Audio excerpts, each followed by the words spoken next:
Welcome. Thank you for joining us. We're going to get started in just a minute.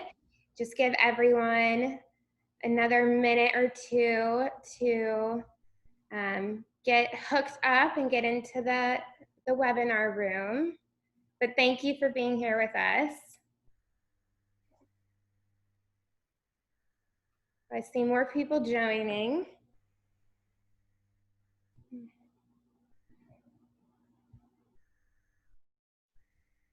Hi guys, welcome.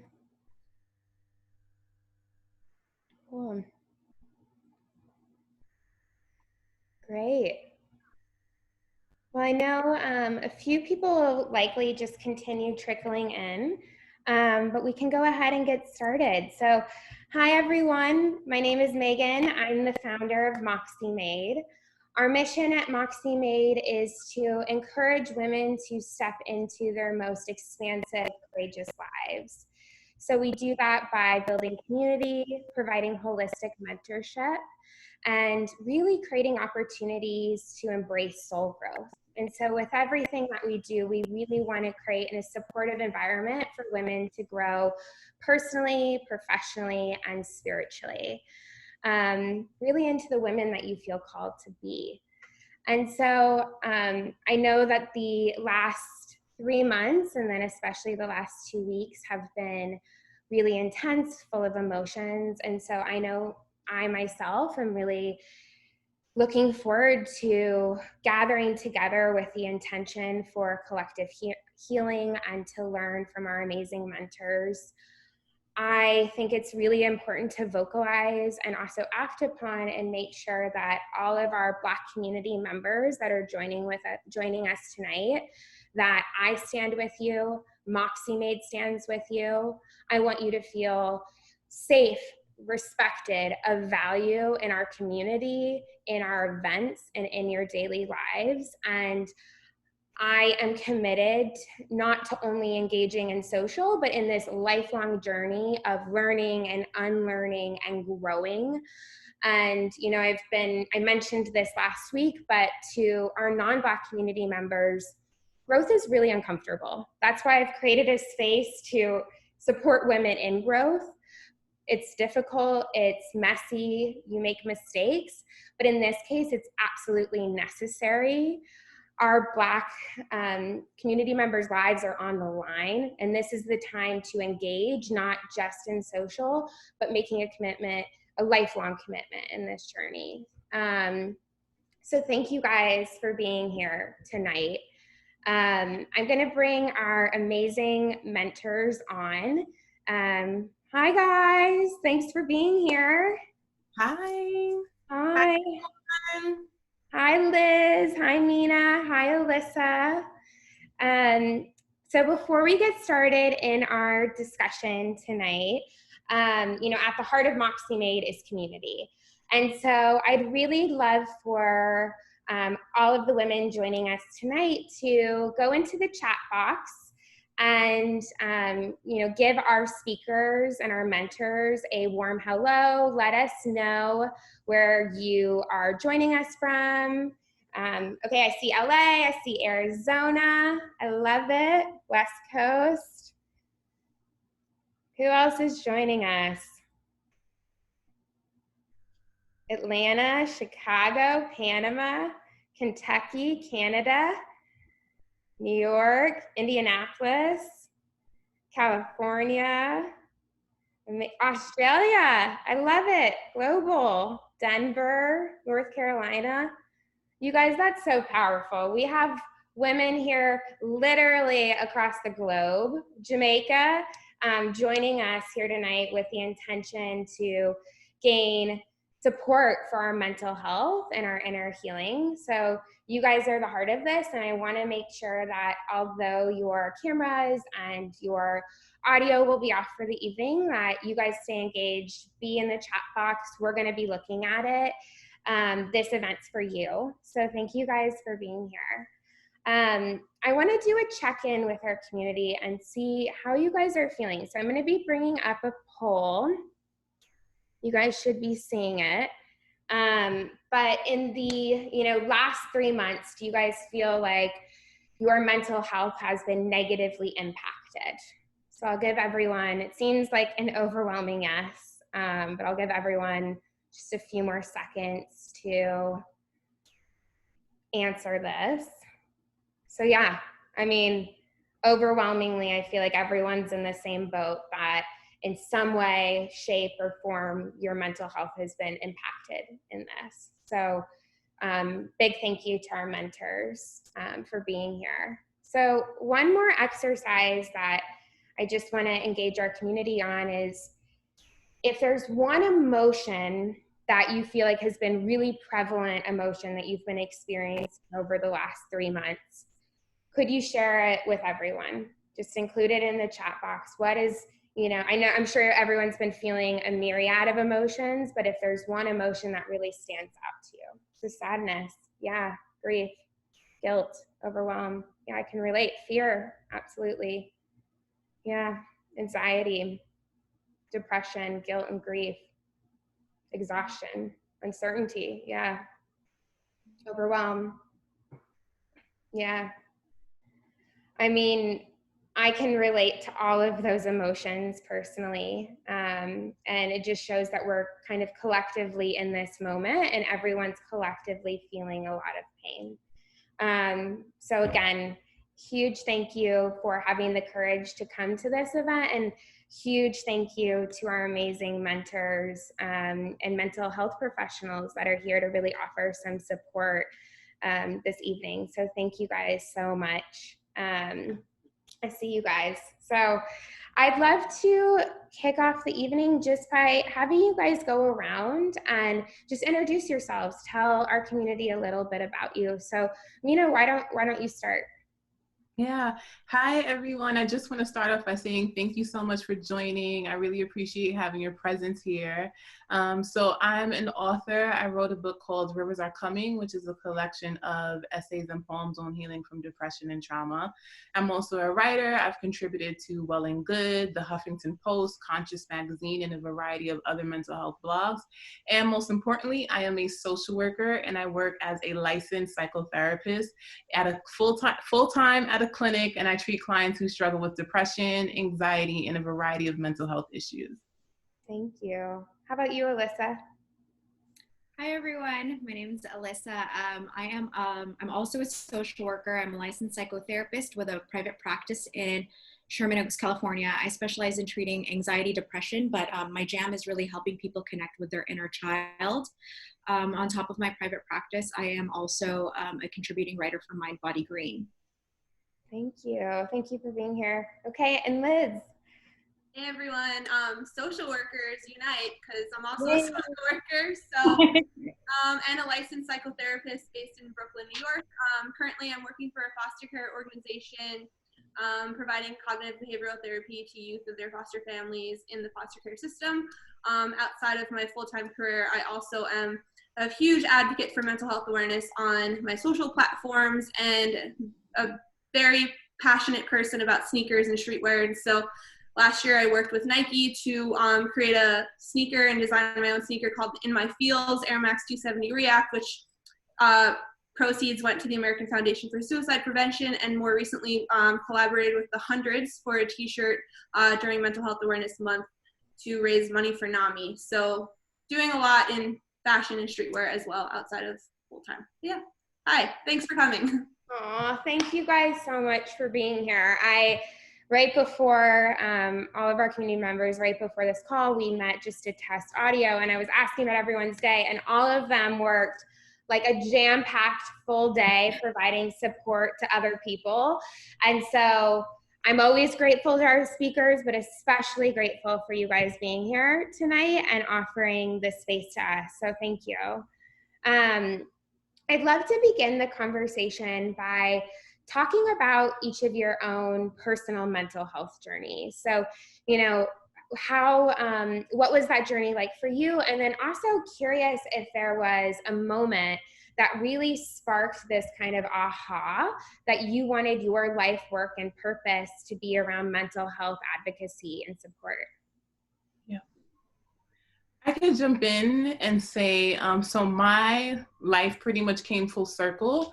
I struggled with depression, undiagnosed depression, pretty much my whole childhood. Up until I was about 16 years old, I became suicidal and I attempted suicide through cutting. And through cutting, I developed an addiction to cutting myself and was just engaging in a lot of self-harming behaviors. But I didn't have a name for what I was going through. I just knew something was wrong. And I didn't know at the time it was depression and trauma. And during that age, I remember seeking help in high school from my guidance counselor. And through my work in school is when this moment of like, well, what do I want to do when I graduate came up for me, because I was really interested in exploring human behavior and exploring the impact on, from my family. I grew up being bullied. And so all those different things played a role in why I was depressed and traumatized. And it kind of took me to a place where I was like, not only do I want to heal myself, I want to learn about what's happening to me. And that was kind of like the aha moment for me, where I decided that I would pursue a career in this field. There was a moment where I had a hiccup where I was a little confused. I actually studied business management for undergrad because I thought I was going to be a fashion merchandiser. During the time I was in school for business management, while taking all of my elective courses in psychology, sociology, because I knew I wanted to get my master's, I just didn't know in what. And during that time, I was still struggling with depression. And I just remember having my sociology professor who was a social worker, who you have that one person in your life who makes such a huge impact on you that you never forget them. I would say that was my sociology professor. And I ended up deciding, instead of getting my MBA, I decided to become a social worker. And it was the best decision I made. And so I feel like my story came full circle. I also feel like my experiences dealing with depression while also going to therapy helped me to understand what it feels like to be on the other side, what it feels like to be the client in the room. And I feel like that's a big part of the work of recognizing what wounds did I need to heal to get to the place that I am today. So that's pretty much how things unfolded for me. It's so powerful. Thank you. How about you, Alyssa? So growing up, elementary school, junior high school, I've always been into like humanities and human connection. I've always loved my friendships and just being with people and being around people. So I knew that growing up, I was going to be doing something that had to do with being around people and interacting with people and even helping people. I didn't quite know what that was.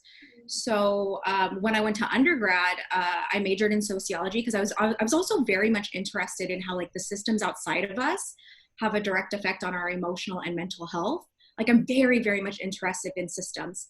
And so it was in my undergrad actually that I had my very first experience in therapy, because I was in this bad relationship and then I disclosed it to a teacher, and the teacher was like, oh, you should try our CAPS program. It's 10 free sessions.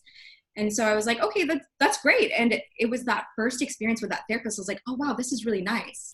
This type of human connection is very, very healing. And I'm so thankful for that first therapist, because after that I had another therapist that wasn't very good. But like that first, when you get a good therapist, you have a really good model of what to do and how to do it. So even at that time, I didn't know that I wanted to be a therapist. I just thought like, wow, this is such a beautiful experience. So I graduated with my bachelor's degree in sociology. And then I took a year off, and then I decided to go into social work. So then I went and got my master's in social work. At the same time, I didn't know what social work was. I just thought, I'm going to help people. I'm going to create programs. I'm going to make them. I'm going to build them. We're going to connect homeless people with housing, just like these big, big ideas, right? And so I graduated within my social work program. All of my internships were clinical. They were therapeutic. They were very, very clinical. And I fell in love with the clinical work. It reminded me of my experience with a therapist and how powerful that is. And I realized you can create change. It doesn't have to be these big programs. You can create change within the room. And, just to disclose something, after my graduate degree, I worked in community mental health for 10 years. And that was within the justice system. So that ties back into my, my degree in sociology. It was in the justice system. I worked in a juvenile placement, and I just was very unhappy with a lot of the red tape that goes along with working in community mental health and the type of services you're supposed to provide. So that actually inspired me to start my private practice so that I can build this and grow this to be able to do pro bono work for those in the system. Because the reality of it is people in the system cannot afford therapy. And the reality of it is, you know, people in the system, they do get therapy, but there's oftentimes like a wait list. And you know, so I want to be able to somehow still provide services without all of the red tape. So that's my story. And, you know, I still do this for, because I have this awareness of how the systems outside of us affect our mental health. And I think it's just so important to do this work. Thank you. Mm-hmm. How about you, Liz? Yeah, so my experience with therapy actually started when I was pretty young. I used to struggle with homesickness. I found out about it when I would go to basketball sleepaway camps, that I couldn't even be away, you know, an hour's distance from my hometown without having panic attacks. And to the point where my parents would have to get a hotel nearby and stay there just to kind of help make sure I was calm. So they kind of thankfully got me involved in therapy at a pretty young age, and that was when I first was introduced to it. And then growing up, when I eventually went to college, I was originally a biology major. Similar to Minaa, I didn't really want to pursue psychology and or social work. I wanted to be an orthodontist and put braces on people's teeth because I really wanted to help people. And for me, I had braces 3 times in my life, so that was kind of my route at the time that I thought I wanted to take. Fast forward to senior year of college, I was in a pretty terrible relationship and tried to commit suicide. So ended up going to therapy for that. And that was kind of my turning point where I was able to see how much of a help that was for me and how I can be that for someone else. So changed my major senior year from biology to psychology, got all my courses done and graduated on time. Took a year off, similar to Alyssa, and tried to figure out what exactly I wanted to do with that degree, and then decided to apply to social work programs for my master's. That's when I moved from Pennsylvania to New York. Was able to get my MSW at NYU. My first position out of grad school, I was working with the juvenile justice system, providing functional family therapy for the New York Foundling. And then, to be quite honest, got really burnt out, like similar to Alyssa was saying, with the red tape and all of the limits as to what kind of services we can really provide, which eventually led me to where I'm at currently, working for a foster care agency and still being able to provide evidence-based modalities in therapy. But I'm taking my LCSW exam in September, so fingers crossed I pass so I can move into private practice. But for now, that's where I'm at. Amazing. Thank you guys for sharing that. And definitely, all of you are huge testaments to showing like that transformation can take place and that healing is actually possible in a really profound way. So I find that really encouraging. I know each of you kind of touched upon this, but I'm a really big believer in therapy. I feel like everyone should have access to therapy, but therapy is oftentimes kind of like dating. Like, it's really important that you find the right therapist. Alyssa, you talked about this in your experience, and also if insurance doesn't cover it, it's quite expensive.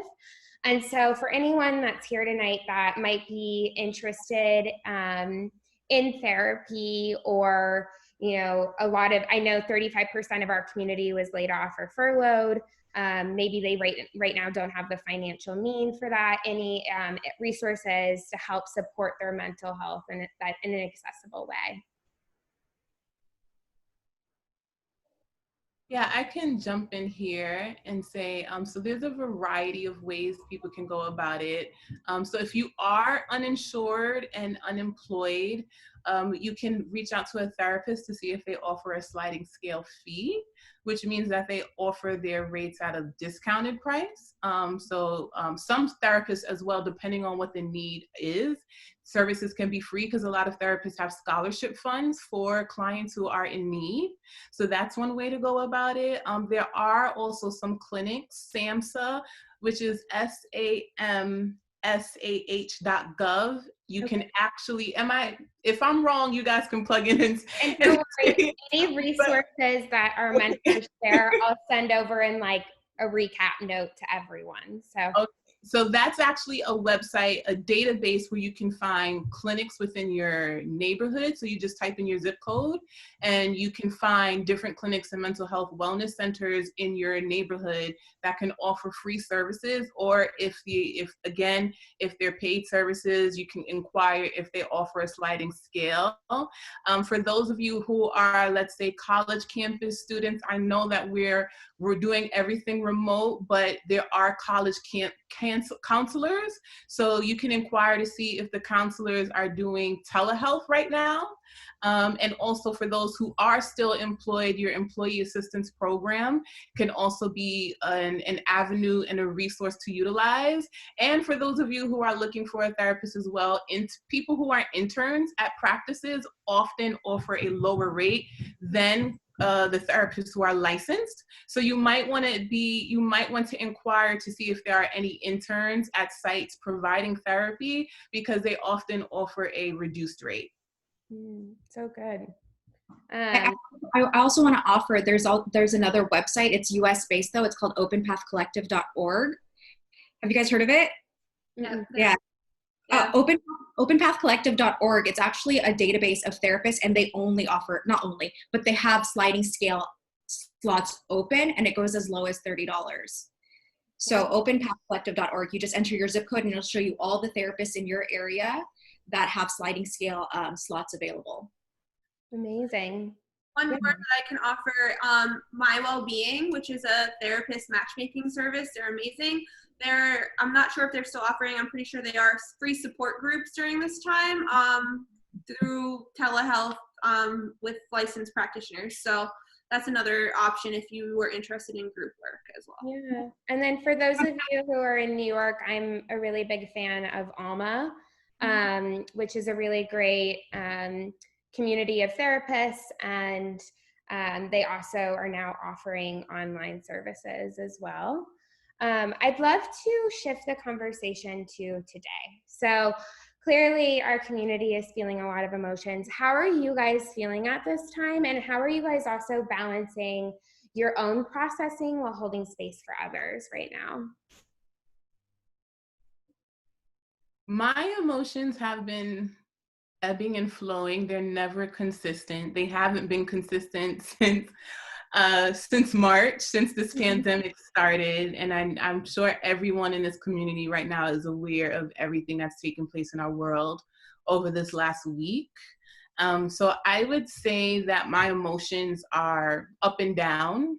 Some days I'm crying. To be vulnerable, I probably spent Monday, Tuesday, Wednesday, Thursday crying pretty much all day, and having to unplug, having to disconnect, having to lean on my friends, having to lean on my community, finding ways to pour into myself, because, I have to replenish myself when I know I'm feeling empty. But I definitely have had a variety of emotions.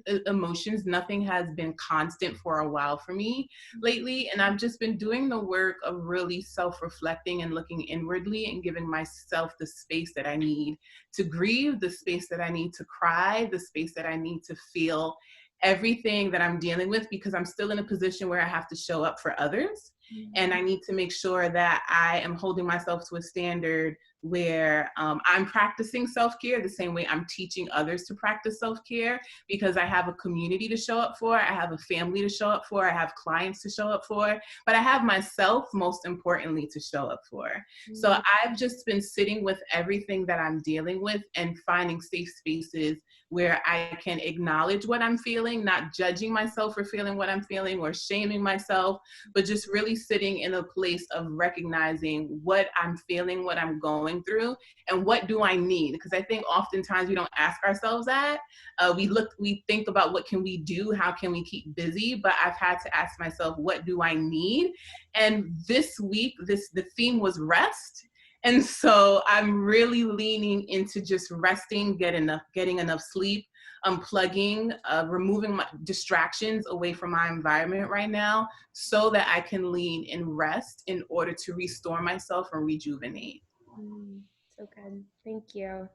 Yeah. How about you, Alyssa? I really resonate with everything that Minaa just said, like literally everything. Literally, my feelings, they truly ebb and flow. There are days where it's like, oh, this is a good day. And then there's a day where it's like, I haven't gotten out of bed until 5 p.m., right? And then even with everything going on in the last week, there's been a lot of crying. There's been a lot of grieving. There's been a lot of anger. There's been a lot of rage. At the same time, there's a lot of hope. Just seeing my family members and even my friends educate themselves and educate the people they love and challenge even, their uncles and aunts. For me, it's just like that, all that kind of has been pouring into me too at the same time that I'm grieving. It's just, on my Instagram, one of the things I talk about is the power of and, where you can hold two conflicting emotions at the exact same time. And it doesn't have to be this or that. And I'm really feeling and resonating with that power of and. It's like I'm feeling so rageful and so angry, and I'm feeling so hopeless and so happy all at the same time. And it's just, I'm giving myself a lot of grace and a lot of self-compassion. For me, it is hardest for me when I don't have the energy to do anything. Because the reality of it is I live in the United States where productivity porn is everywhere. So I have to constantly challenge that mentality. I constantly have to challenge the belief that my day is good when I've gotten a lot of things done. Yeah. So with this pandemic, I'm really sitting with, it's okay to do it. Truly, resting is okay. And I deserve rest. And one thing that I like, I liked everything Minaa said, but it's like, we have to feel what we're feeling. And we also have a responsibility to model what self-care looks like for other people too. We do have to hold ourselves to that standard. So for me, something that I've been doing as my grounding and as my rest, honestly, I'm giving myself permission to watch Netflix. I mean, I know that's like not so sophisticated, but like I'm just giving myself permission to just watch The Office and to just like laugh and to just experience joy and just experience laughter and to not feel like I have to do anything afterwards. To give myself permission to rest without me feeling like I have to earn it. Yeah. So that's just where I'm at. So good. I think for me, well, Megan, you already know this. I struggle with anxiety to begin with. So my anxiety is already heightened at this time. And, I think for me, it's just really trying to take a step back and be able to really practice what I preach. For the most part, I do have regular self-care routines that I incorporate in my day-to-day, but I think my normal routines, I'm so busy and I'm so always on the go, or there's, it's either the 9 to 5 to something else. And like, I just don't ever take breaks. But now I'm starting to really see like the importance of that and really, understanding that to a whole nother level compared to what I've been doing before. So just really trying to get acquainted with rest and get myself used to what it feels like to relax. Because for me, relaxation is very uncomfortable. It's very hard to just practice self-care. For me, self-care is cleaning or, cooking or still doing something where I'm not focused on my anxiety because it's taking my mind off of the worry and those anxious thoughts that I have. So it's really trying to just get acquainted with just being present in the moment and feeling those uncomfortable feelings right now, which is something that I haven't done in a long time. So just, making sure that I'm doing my due diligence to be there for my clients, to be there for other people right now. And also just be there for myself, because if I'm not at 100%, I can't give that out to the people who really need it right now, like Minaa was saying, so that's kind of where I'm at. No, thank you guys. And it seems like something I can relate to. Minaa and I were just talking this in our live yesterday. is really decoupling this belief of like our productivity and our output is connected to our self-worth. And in order to earn rest or earn self-care, you have to be productive first. And so curious, for anyone that is here with us tonight that maybe like asking the question of like, what do I need in this moment? That's not natural, or that's not something that they are already practicing. Or I know for me, sometimes allowing myself to rest, I have to fight against that urge of like feeling a little bit guilty for resting, like it's something that you have to actively deprogram. And so from your perspective, if someone is new to starting to try to incorporate these moments of like, what do I need? Or rest is okay because it's fueling me to continue this work in the long run, what would your advice be? For me, I think a lot of this work is about reprogramming how we think before we get to action. I think oftentimes why it's difficult for some people to engage in these practices is because we skip out on reprocessing our emotions and reprogramming our thoughts, and we just get to the action steps and we have no idea what we're doing. We're just doing this thing because we learned about it, we heard about it, we see other people doing it, but we don't even know what it means to us. Do we even value this thing, right? Because what someone else's self-care practices, there are certain people who engage in certain practices that I actually don't engage in, that, I don't do yoga every day. I don't, go to the gym every day. I don't drink green tea. There are so many different things about what wellness and being healthy looks like. And you have to ask yourself, well, what are the things that I've learned about health? What are the things that I've learned about self-care? Who's modeled it in my life and who hasn't modeled self-care in my life? And I think a lot of it just comes back to looking inwardly and self-reflecting so that you can create the change that you want in your life by acknowledging what are the things I've learned about this practice. For me specifically, I grew up in a household where both of my parents worked. My mom worked a late night shift. And so all I saw growing up was busyness. I came home from school. We had to do homework. We had to do all these things. And by the time I became an adult, I was modeling the life my parents had. And I didn't understand what rest meant. I didn't understand what self-care meant. And so I had to look inwardly and redefine what self-care practices meant for me, because when I started to learn about it, I started to do the things that other people were recommending for self-care, and I still felt very disconnected. And so I had to sit with myself and reflect and ask myself, well, what does rest mean? What did I learn about rest? Who models rest in my life? That those are some standards I want to hold myself to. So for me, I feel like the first step is really reprogramming our minds about what do we think about self-care in the first place before we start taking action on certain things. That's good. Yeah. And it's kind of aligning because we talked about this too, like self-care in some ways has been so commercialized that it becomes another item on your to-do list that a standard you can't live up to. And so being okay with what really resonates and feeds you and what doesn't. And, there's power in that choice.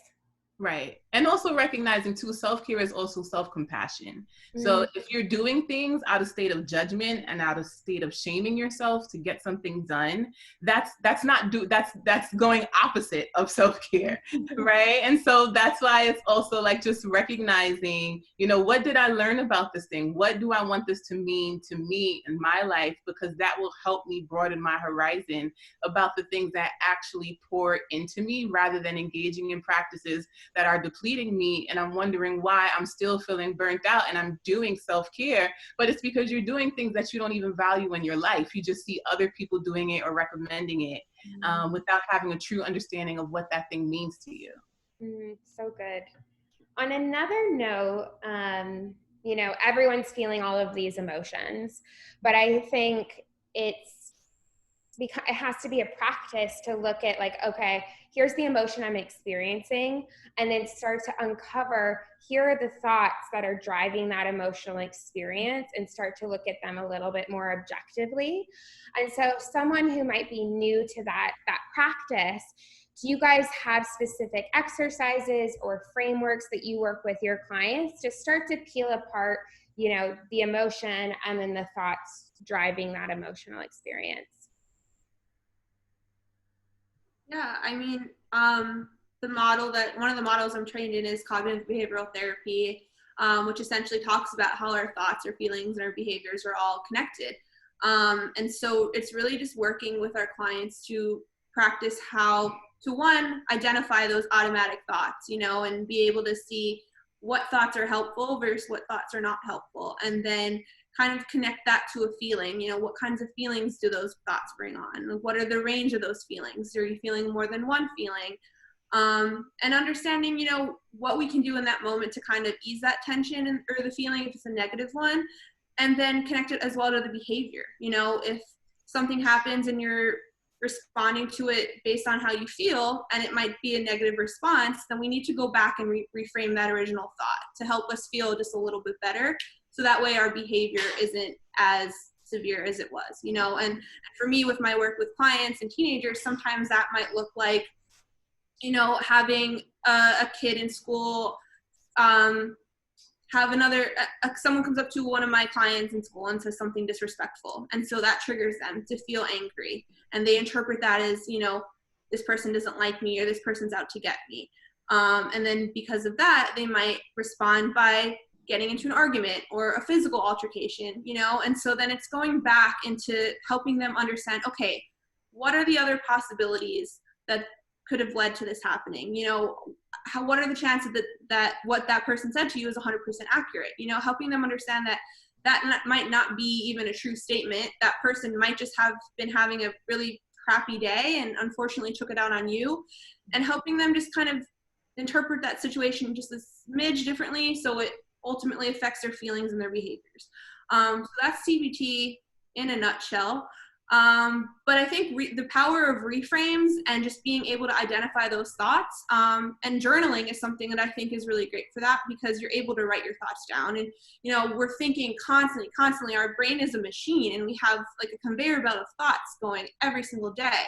And journaling is one way to really just write those thoughts down concretely onto paper, you know, good or bad, whatever it may be, you get them out there and you have them there and you can look at them and you can take a step away and come back in an hour or another day and revisit those thoughts. And, you know, when you're more clear-minded, you can, you know, think, okay, what was happening in that moment? Was there a trigger? Was there, you know, a feeling associated with that?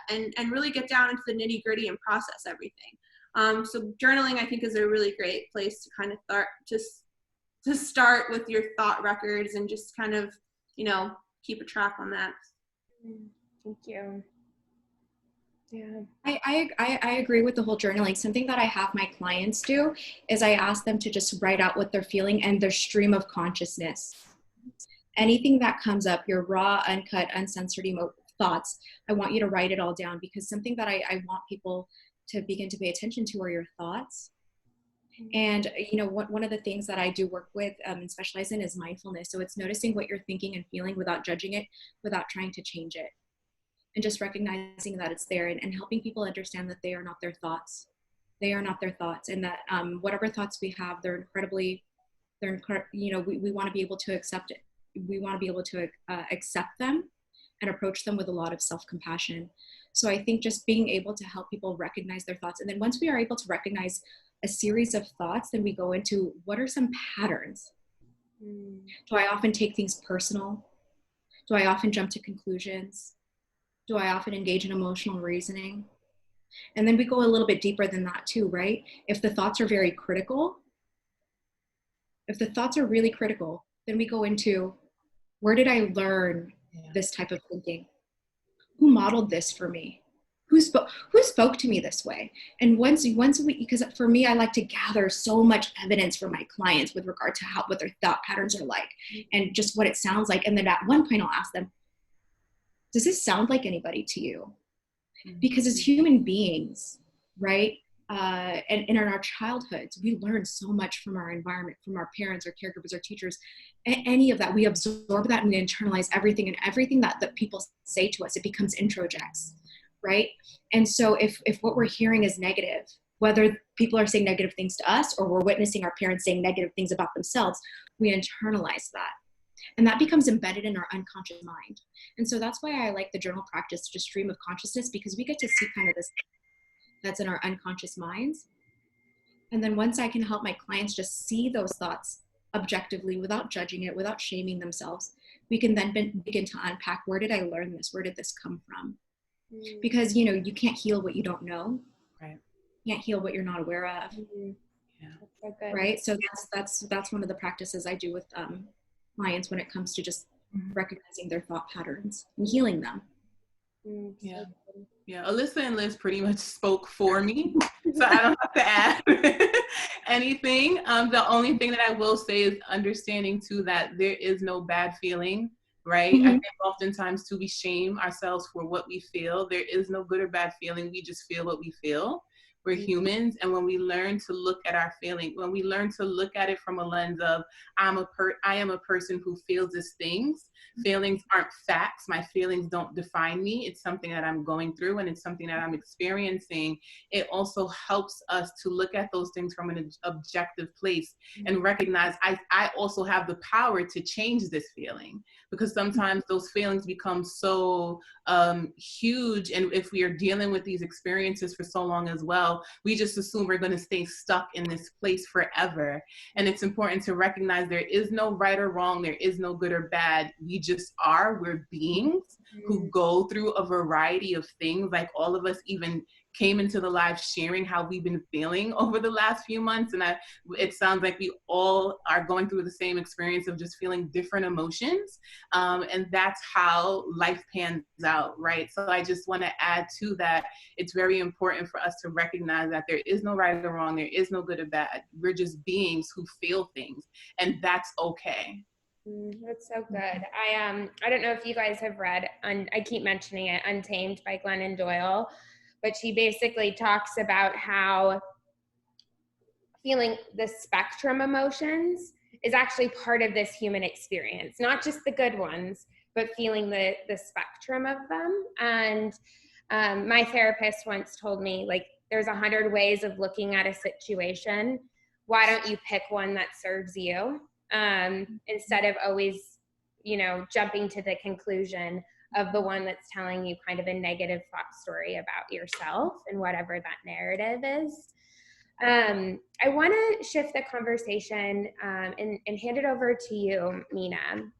You mentioned, and it's evident to everyone that the last 2 weeks there's been such a heightened conversation around the continued racism and inequality in this country. And when we connected, we wanted to talk about it openly in an effort because storytelling and experiences helps people empathize and humanize. And so if you still feel comfortable talking a bit about how racism has impacted your own healing journey personally.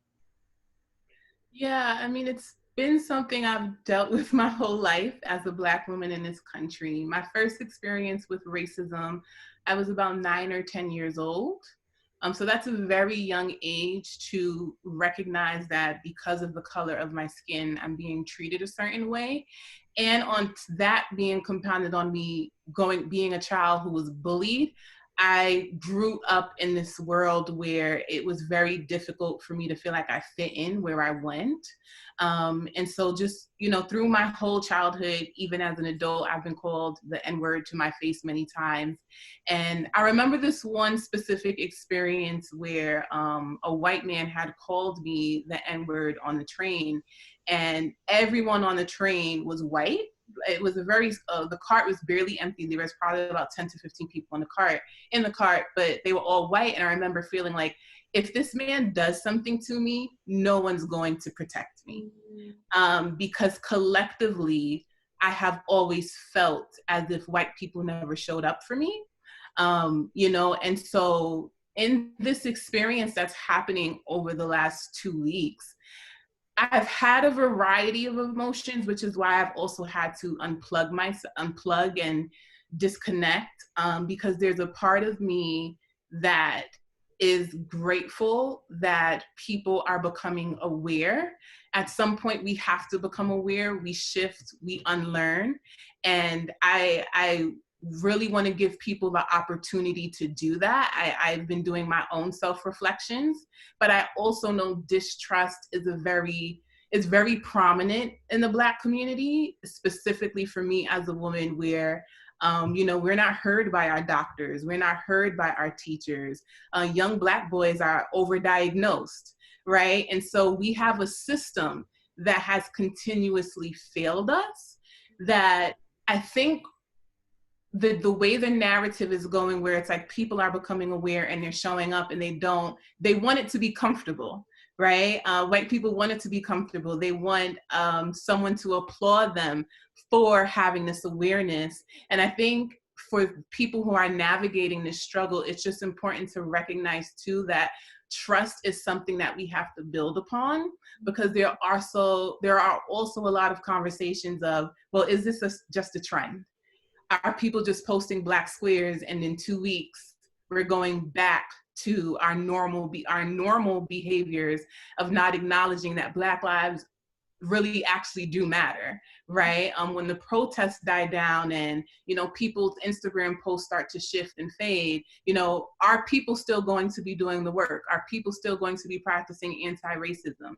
And so I want to say that it's very important to recognize that during this time, people are going to have a lot of emotions. Black people are going to have a lot of emotions. I personally have a lot of emotions. It's not just one set feeling, but what I will say is I wrote a newsletter yesterday. I sent it out and it was about rest. And it was for the Black community to recognize that we are entitled to rest, and it's okay to rest during this time because we've been fighting our whole lives.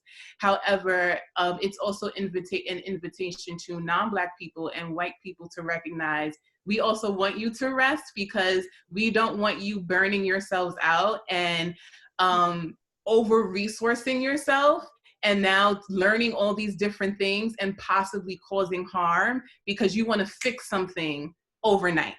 Right? If this is a journey where it's new to you and you recognize, you know what, I have played a role in white supremacy. I have played a role in uplifting microaggressions. I have been that coworker. I have been that friend. I have been that colleague. Then you know what can I actively do to self-reflect and look inwardly, sit with my shame, sit with my guilt, and turn it into something that's transformative, right? And understand that there are so many ways that you can show up. There are so many ways that you can advocate. It starts at home. It starts in, the conversations that you have. But I will say that this is a time for inner self-reflection and self-awareness. And I just hope that this is something that continues. Thank you. No, and on that same note, you mentioned conversation, and I'm one of the reasons I created MoxxieMade was to create a safe space where women can come together to have vulnerable conversations that are raw, because that's what I believe really sparks inner change. Something I also know is that people, and this is really directed to our non-Black community members, but people avoid uncomfortable conversations. On any topic, let alone race, even the mentioning of race, racism. But I believe we need to have tools, and I would love to ask you guys, just in terms of if you're supporting a client that needs to have an uncomfortable conversation, because in this case, it has to happen. People's lives are on the line. What tools and resources do you help them to kind of coach to start to open up that dialogue that so desperately needs to happen?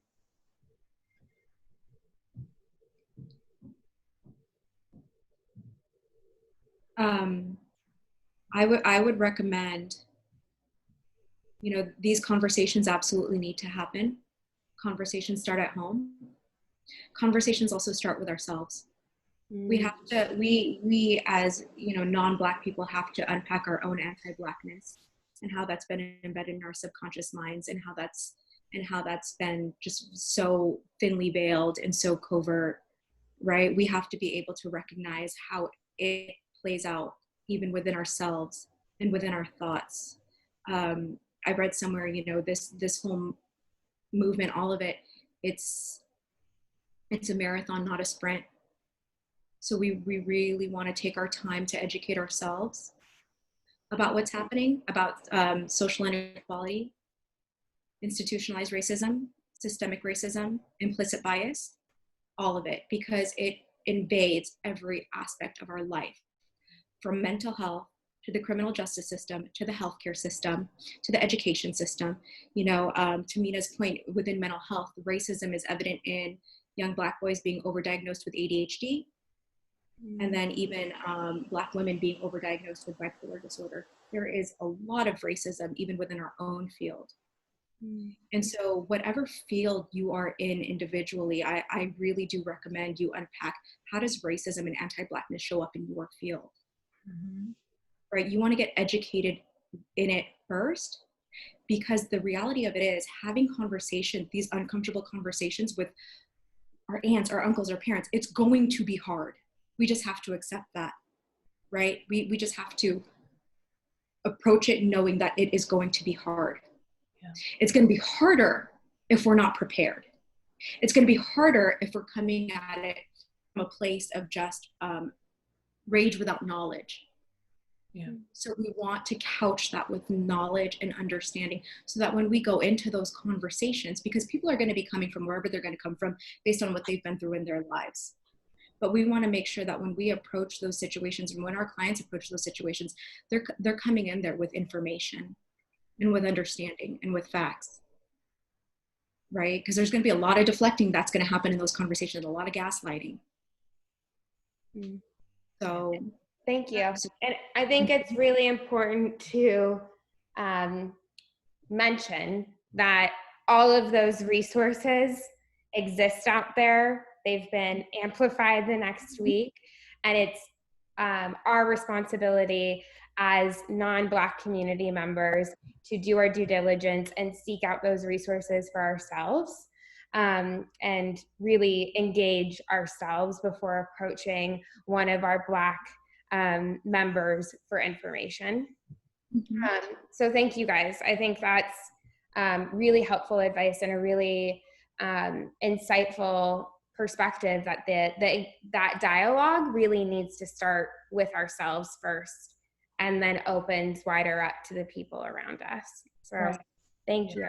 If I can add to that, just piggybacking off of Alyssa too, not to mention just that our trauma scales in this field don't account for racial trauma and intergenerational traumas, and how there's just a huge misdiagnosis, people not being diagnosed in the Black community for trauma, because our scales just don't account for things that it should, quite frankly. And I think also, you know, being aware, just as much as if we were to go to a doctor for a second opinion, you know, keeping that in the back of our mind, that where we're getting our information from, making sure it's from a credible source, not going on social media and just taking the first thing we see and running with it, and really fact checking ourselves, because, you know, those hard conversations, we're going to have some kickback from the people that we're, you know, talking to, whether it be family members, friends, whoever. We need to hold accountable, and we need to have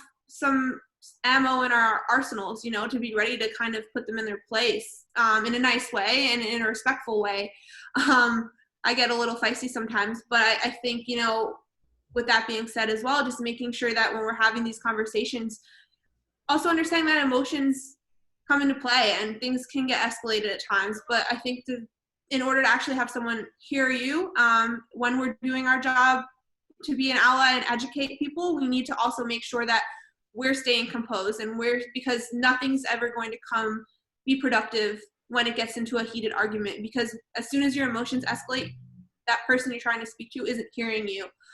So being able to keep that in mind and calmly talk to people about things, and just simply give them straight facts, you know, and and do your research and come prepared. And if that means having to practice in the mirror, having a conversation with yourself at first, or writing things down at first, or even having a little notepad to revert back to, because for me personally, like with anxiety, I forget, my mind goes blank. And so I have to write things down and I have to resort to that. But I would rather be able to write things down and look at things and know that what I'm saying is accurate than just getting brain fog and forgetting everything that I took time to look up, you know? So I hope that makes sense, but that's what I would say. No, that's great advice. I do that too with any kind of conversation that's difficult or have conflict. Like I need my talking points, because the second you engage, I feel like it kind of, like my mind goes blank. And so I need those points to be like, okay, yeah, keep me on track. So that's great advice. I want to shift gears slightly into talking about our mental health and our careers. And, you know, Liz was on a panel with MoxxieMade in November where we unpacked that topic, because there's so much within that space to talk about. But specifically, I want to focus on our self-identity and our self-worth and our profession. You know, knowing that 35% of our community members have been let go or furloughed, it's important that you get a sense of fulfillment and joy from your careers, but at the same time, our self-worth cannot be contingent upon our professional success.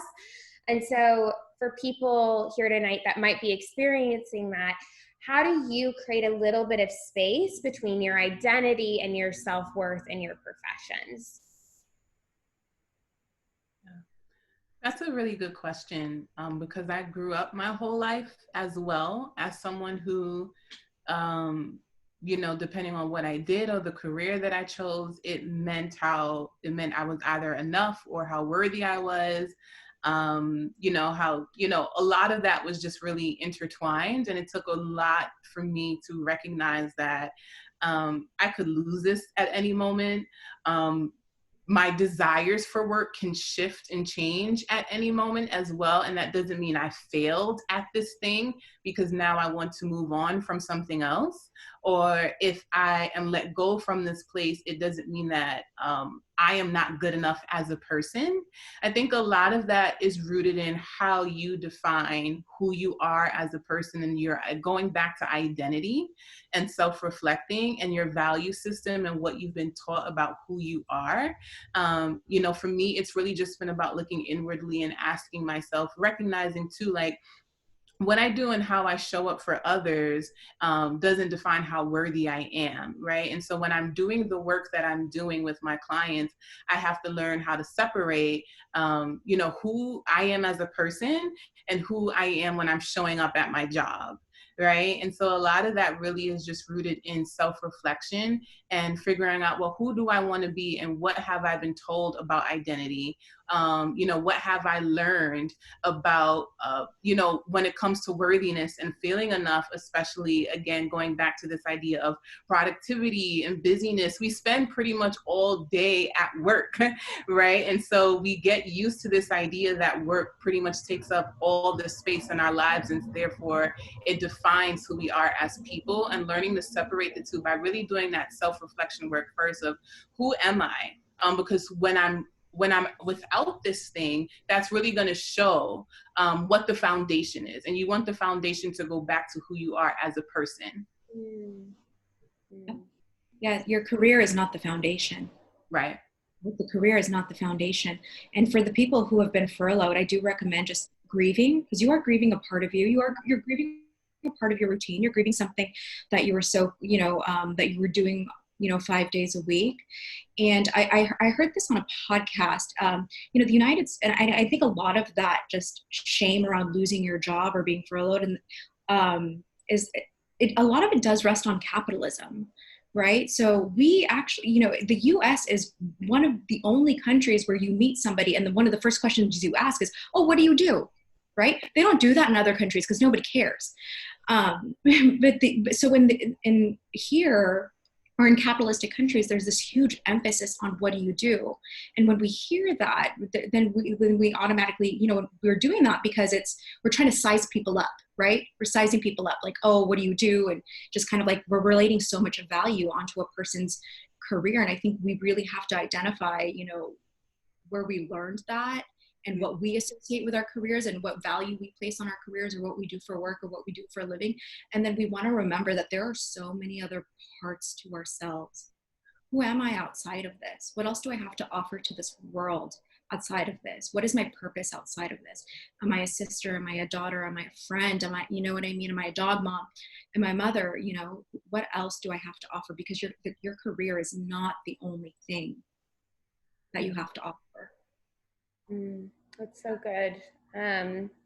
You know, you mentioned this, Alyssa, and also with our comments, right? Like people are grieving, and an emotion that keeps coming up in the media and even within our community tonight is just this feeling of grief and sadness about a myriad of different things, whether it's the virus or murdering of Black lives, or even just like grieving unmet expectations of like big life moments like graduation and weddings. And how do you guys help people navigate that emotion of grief? Liz, how about you start? Navigating, I think it's just understanding that we all experience grief differently, you know, and that there's different stages to grief, and we all might be at different stages of that experience, and it's okay, you know, and really working with people to just feel that and not try to avoid feeling that, because I think the moment we try to lock that feeling up and put it in a box and just bury it somewhere, it's not doing any help, you know. We're not processing it, we're not really understanding everything that comes along with that. So just really being able to help people feel it, you know, and get it all out, and that's okay. I think that's the biggest thing, is as a society we try to push those negative feelings aside and put them under the rug. And grief is one of those. Grief is hard, you know. It's hard to talk about sadness, death. It's hard to talk about those topics, and it's frowned upon as a society to do so. So I think just recognizing that it's okay and it's a normal thing, and at some point in our lives everyone experiences it, is kind of just really trying to work to normalize it and get through it, as no matter how long that takes. Yeah, I think when Liz says normalizing it, that's definitely key. Because I think we often are told that we have to try to just move on from things in life. And, you know, normalizing that word in our situations too, because I think a lot of times people assume grief is only associated with death. And we can grieve the loss of our jobs. We can grieve the loss of a friendship. We can grieve the loss of a pet. We can grieve many things in life. I mean, I think collectively right now, this world is grieving, right? And so I think when we can normalize that this is a feeling that I'm allowed to have, that I am allowed to sit with, it can be very powerful to invite that in and sit in that space and just recognize that this grief can actually serve a purpose as well, rather than judging it, or again, like Liz said, trying to put it in a box and just, you know, move it out of our lives. It's very important to understand that this is a feeling that I can accept. This is a feeling that I can sit with. And when grief is also transformative. So what is my grief teaching me? What is this thing that I lost? You know, this thing that I lost that I was holding on to, what did that mean for me? Why did I give it so much value? You know, also understanding those connections in life, because who are we without the things that we lose? Right? And I think a lot of the times too, our grief can serve us in many ways if we're willing to sit with it and give it space. That's so good. I know that some of my kind of friends in my life right now, because there's so many different pieces to grieve, right? And we're all experiencing this collective grief, but just on many different levels. And I think an emotion that is sometimes coupled with the grief is guilt. Like, okay, I'm feeling all of these tough emotions, but I have it so much better than X, Y, and Z. And starting to shame or judge our grief and feel guilty for feeling the emotions that we're feeling. And so if anyone is experiencing that, what kind of insights do you have to start to shift that judgment a little bit of way that their experience might not be as bad as someone else's experience in this moment.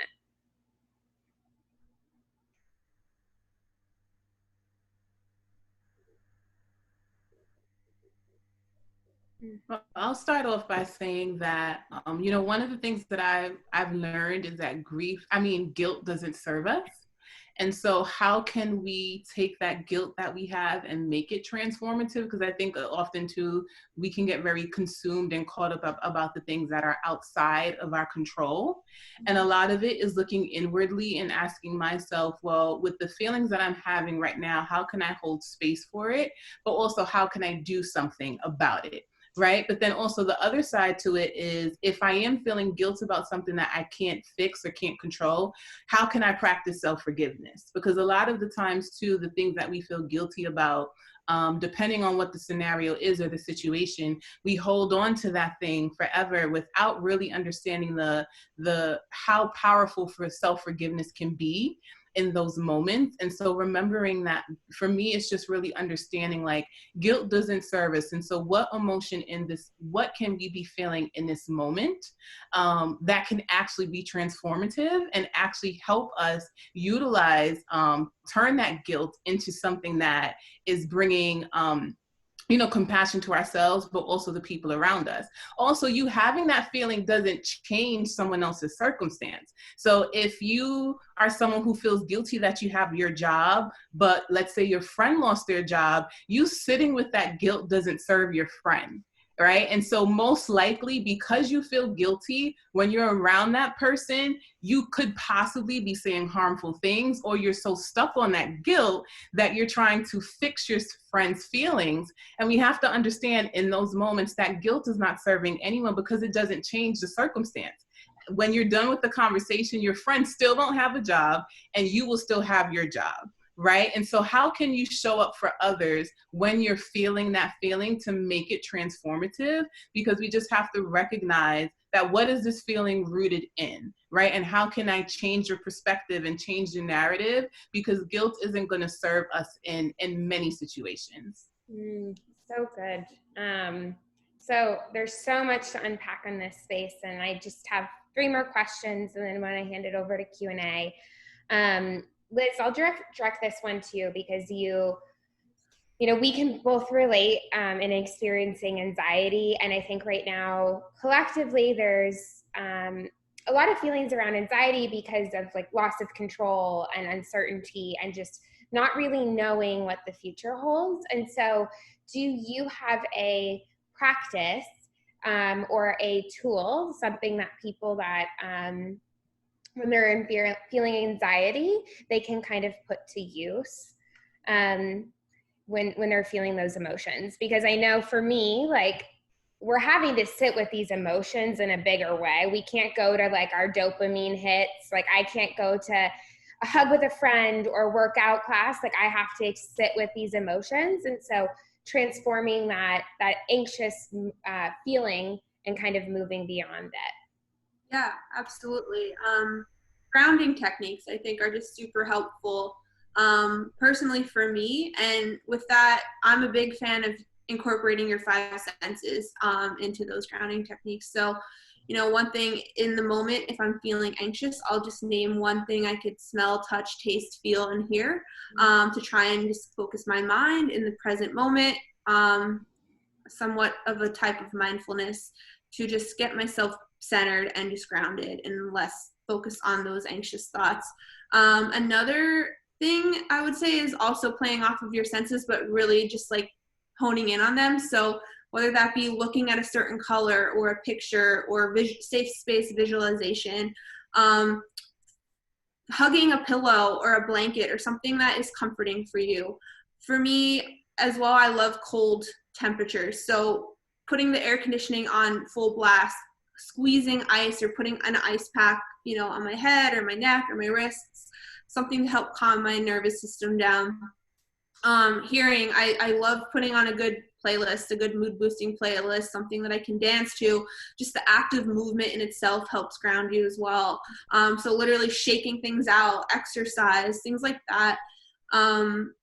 What else am I missing? Taste. eat some cake. I don't know if you love sweets or you have a vice as far as food goes. I have some ice cream cake in the fridge right now. My birthday was a week ago, so that's what I'll be doing later, is eating some ice cream. Nina and I feel you. We both have a big sweet too.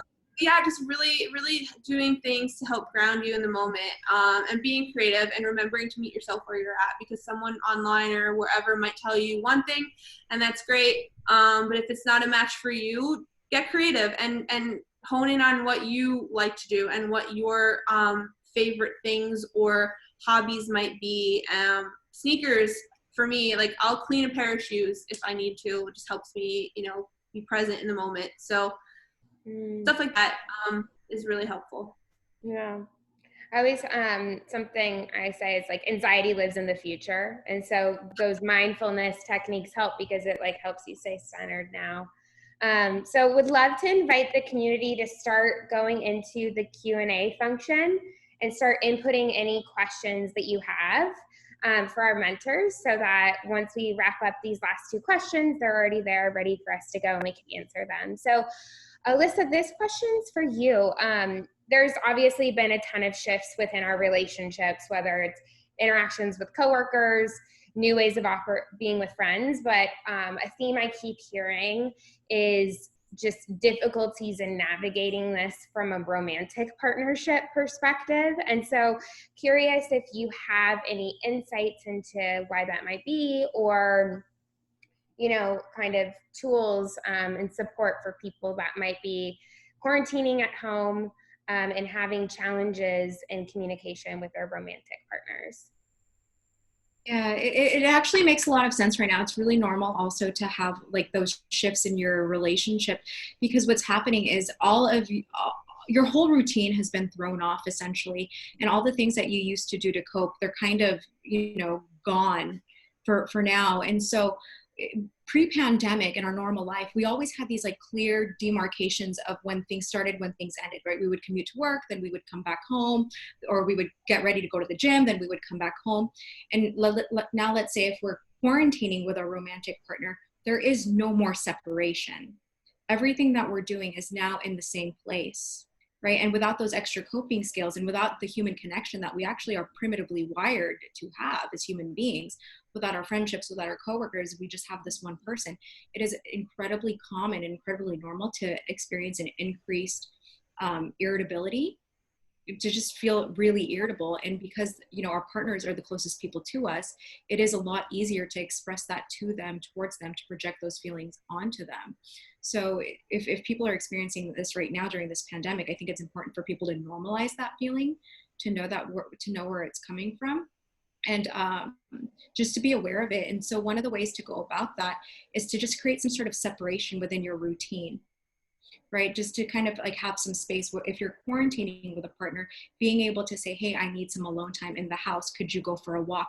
Because before the pandemic, you had alone time, whether it was commute, whether it was going to work, whether it was you just went to the grocery store by yourself or the gym by yourself, you had alone time. And now that alone time is essentially, it's reduced significantly. So you kind of still want to maintain that semblance of normalcy. And then I always recommend, for couples, is to create just like a 30-minute period during the week where you check in with each other. Whether or not your relationship's going great that week, you still have that kind of meeting. Because at jobs, at work, you guys have meetings. You guys have where everybody comes together. We talk about what's working, what's not working. So it's so important, pre-pandemic, post-pandemic, during pandemic, to have those meetings with your partners to talk about what's working, what's not working, what do I need, what do you need. Each person gets about 15 minutes to talk uninterrupted. And that way you're able to stay connected and just to be able to, know what your partner is going through. Because oftentimes people assume they know everything about their partner, but they don't. So those meetings help you stay curious about what's going on with them. And, you can explain to each other what you need from each other instead of just guessing. That's such good advice. So for my last question, and just kind of a quick fire round, at MoxxieMade, a big value of ours is courage. And the reason that we really embrace courage is because It's what you need to move beyond self-limiting beliefs to really step into the woman you want to be. It's what you need to really have difficult conversations with yourself. You need courageous vulnerability to truly connect with people.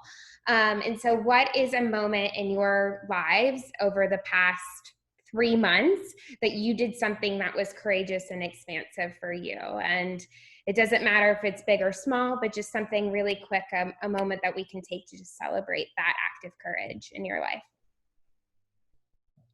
I would say during the last 3 months, for me, a courageous act is having boundaries in many ways that I didn't have before. You know, before quarantine, we all talked about boundaries, but once quarantine hit, boundaries became a new, like, you know, this became a different type of thing because, you know, having this feeling of accessibility now because everyone's home. So I would say my courageous act is learning how to say no and learning to choose myself during this time. So good. Okay, Alyssa, you're up. Yeah. I just want to highlight you. You wrote a post that I loved on Instagram, which is like, it was something along the lines of, just because I'm home all the time doesn't mean I'm free all the time, or something like that. Yes. Right? Yeah. Just because we're all home doesn't mean we're all free. And so that really resonated.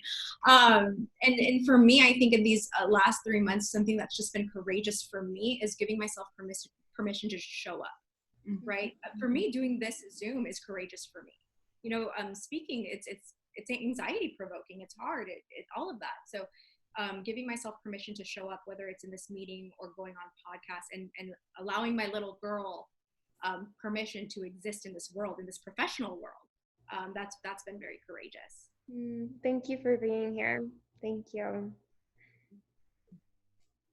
I guess mine would just be scheduling my LCSW exam. That was something in the back of my mind, have been really nervous and anxious about and have been putting off. And I finally just did it.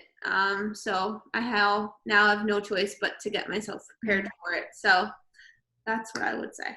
Yay. Well, thank you guys. This has been such an amazing conversation. I feel so grateful to have you guys here. Shifting to the Q&A. So we have a few questions. One question is, what are some good questions to ask a therapist to see if they're qualified to treat people of color? Very good question. I would say one, ask them about their experiences treating people of color. You know, find out more about that work, ask them about that. I would also ask them specifically, so if you are a person of color who you feel, share those experiences and ask them, what's your work around dismantling white supremacy? What's your work around talking about race in conversations and therapy? Be specific about what you want, you know, about what you want to bring to the table, but also what you want your therapist to bring to the table, because that's very important. And so I think it's really just about having that before you're getting to having that conversation with your therapist, just recognizing what are the things that you want to discuss during your times in that session and bringing it to the table, and just asking them, you know, what is your experience as treating people of color? Right? You know, what is your work around managing implicit biases, right? Because that's every therapist's job, right? And so it's also okay to ask those big questions, right? Asking them, what work do you do to dismantle to, you know, process your implicit biases? You know, asking them within your treatment, like where sources do you learn from? Right? Because that's also very important. If you're a white therapist and you're only getting going to conferences centered by white wellness speakers or white professors or reading books by white authors, then you're not really exposing yourself to a world where there are other races, right? And so it's okay to ask your therapist those types of questions because it's very specific when it comes to treating clients of color. And you really want to ensure that that therapist is building those tools and is actively practicing those tools as well. Not just something that they did in the past when they were in grad school, making sure it's a consistent thing that they're actively engaging in. So good.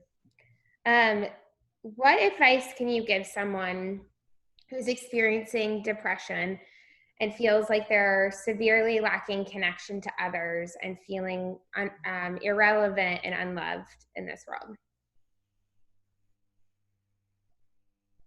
And so, I'll start. I do more inner child work, so I'm going to kind of go from an inner child perspective. So if somebody's experiencing like disconnection right now and they're experiencing depression, I would have them close their eyes and I would just ask them to float back to an earlier time that they might have felt that same feeling before.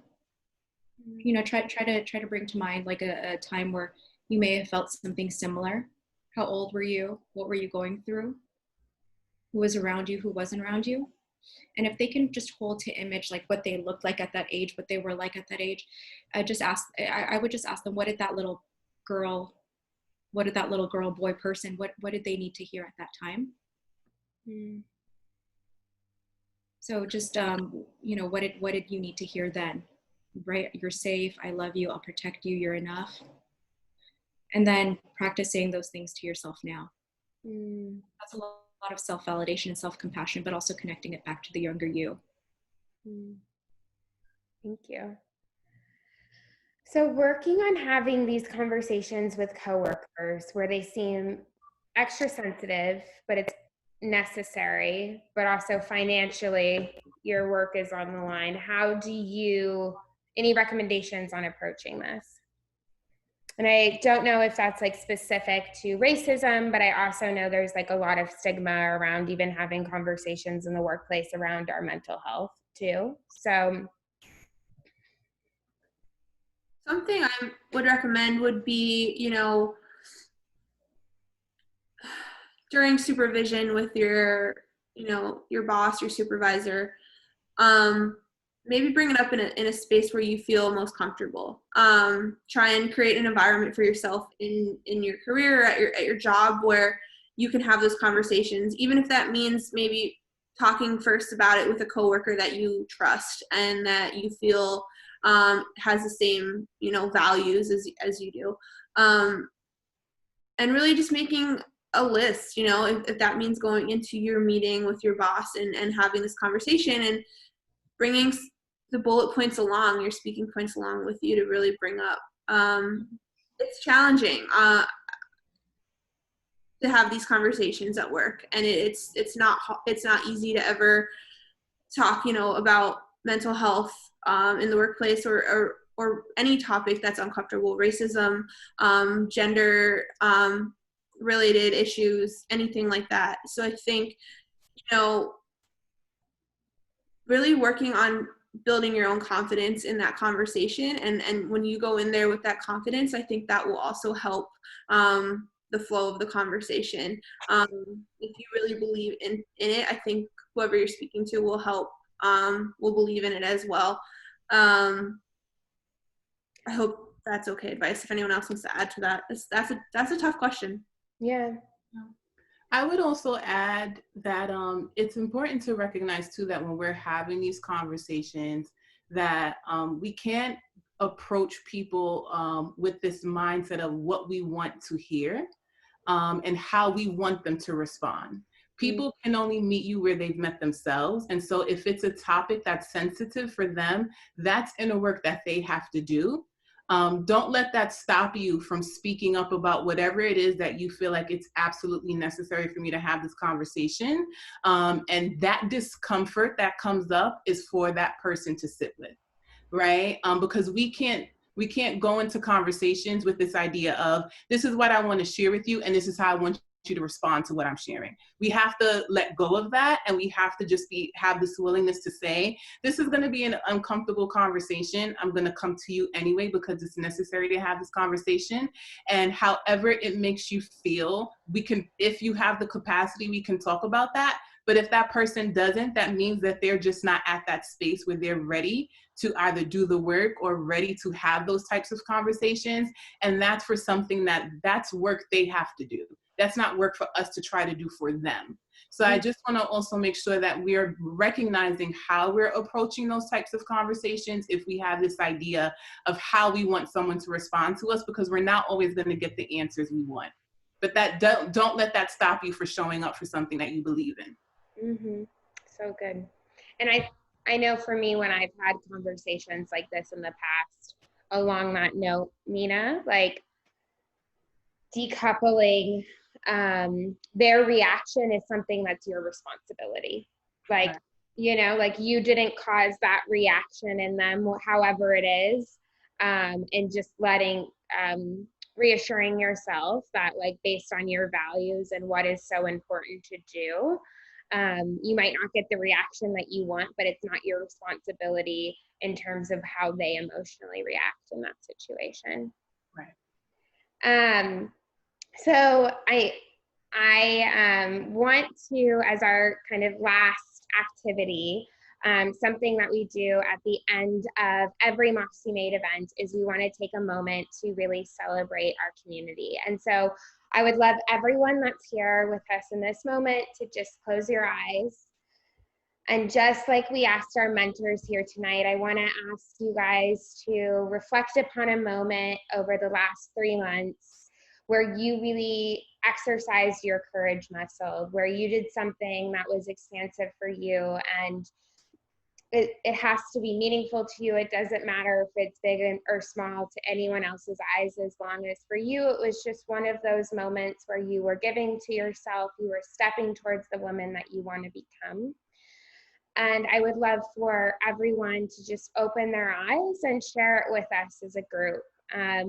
A really firm belief of mine is that courage has ripple effects in the community. And when you do something that's expansive for you and we can take a moment to celebrate that and whatever it might be, you give others the potential to see that potential in themselves. And so community, I would love for you guys to just share that courageous moment with us within the chat box.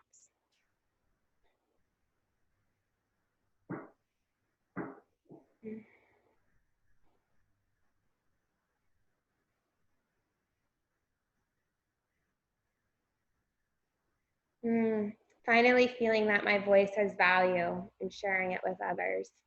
Cassidy, that's amazing. Thank you for sharing that. And your voice does have value. So much value. We all do. During this time, I became really depressed and leaned on sugar, and I've gone 2 weeks without using it as a coping skill. Monet, I applaud you. That's something that I have not been able to do successfully, so kudos to you. Starting an online women's group to support spiritual and emotional health and growth during this time. That's amazing. Attending some of these Zoom seminars and participating in tough conversations, being vulnerable. Thank you, Lydia. Standing up for myself and no longer accepting all the blame in my marriage. That's powerful. I'm an EMT and I took my first COVID call and I'm realizing that I'm stronger and braver than I thought. Thank you. Thank you so much for doing that. Started a project I've always dreamed of doing. That's amazing. So important. Getting up and doing yoga, even though I hate it, but I know it's for my own good. Started being more vulnerable on social media and sharing my inner thoughts and writing. So brave. Trying a new modality of healing and started seeing an energy therapist. Scheduling and keeping my therapy sessions. Yes. Starting a new freelancing project, and she said, I love it, you totally get me. Congratulations. Experimenting with watercolor. Play is so important. My first online shop with my art, getting back into therapy and being vulnerable, physical checkup, understanding my triggers. You guys are incredible. Thank you. Thank you so much. Homeschooling. Oh my gosh, I give all the credit to parents out there. You guys are the real heroes. Being more open to growth. Yes. Understanding my needs and advocating for them in the workplace. Juicing. Watching Queer Eye and made my heart happy. I need to do that. That is actually on my self-care, self-love to-do list. Thank you guys. Thank you, amazing speakers, for being here tonight and pouring into our community. It means so much, and I am so, so grateful. For all of you that are new to MoxxieMade, definitely spread the word and spread our mission with our communities. With your community, we're going to be expanding nationally this year, first digitally and then in real life when we can gather again. So thank you guys so much. So appreciate it. Bye, everyone. Have a wonderful evening. Bye. Bye. Thanks, guys.